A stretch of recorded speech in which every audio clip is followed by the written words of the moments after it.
Open access is nice because it is actually a lot of the end users are getting input on the product. They're working through issues and adding new ideas to open source products, so it's nice that it's not just one design team of a corporation that's building something that doesn't meet all the users' needs. I've also been thinking a lot about if things are actually free. So what are the limitations of using materials that are licensed for reuse or that are in the public domain compared to the rhetorical options of using materials that are under copyright. So I think there are some interesting questions there. Are things really free? Or is there a different connotation of free or different levels of free?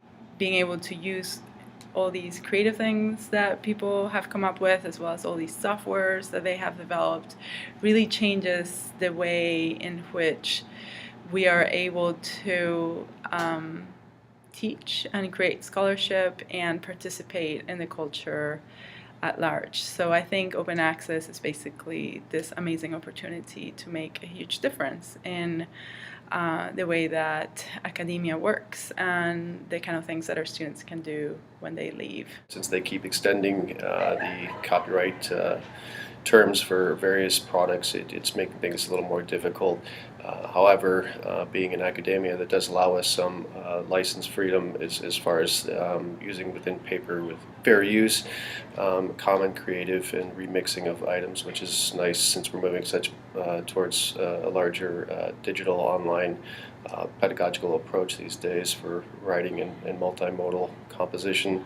I teach rhetoric and composition from a perspective of production, and digital production is a huge part of the kind of things that we do in our classrooms, and everything we do has Creative Commons licenses, and students want to think about the licenses that they use, and they have to explain in the reflections why they're using those particular licenses, and I think it helps them really make informed choices for the kind of work that they will probably be asked to do when they leave the university, as well as their personal lives. As far as pedagogy is concerned, I think that mainly as far as free or open source materials are a nice avenue to help students out as far as financial means.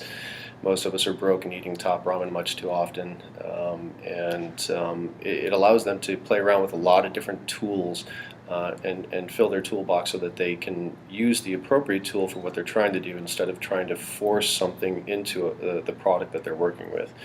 There's a lot of benefits and limitations to each product, and finding the right one for what your goal and purposes are is important. The way I teach writing has changed a lot based on notions of free and open access in the last couple of years. So I now do a lot of talking in class about how to find open access materials, especially when we're doing units that include digital production, like audiovisual composition assignments.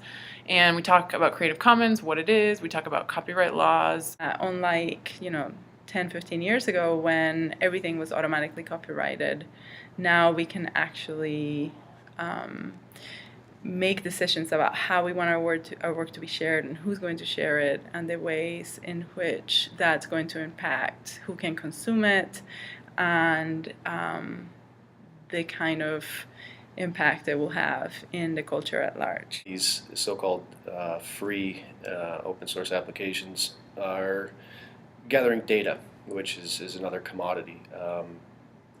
Professor Krause likes to say, if you're paying for a service, then you're a customer.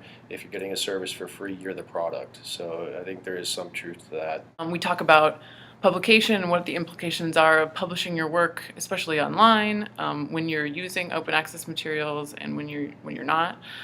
And I think all those things are becoming more and more important as it becomes easier and easier to get material and use material that you didn't originally create yourself.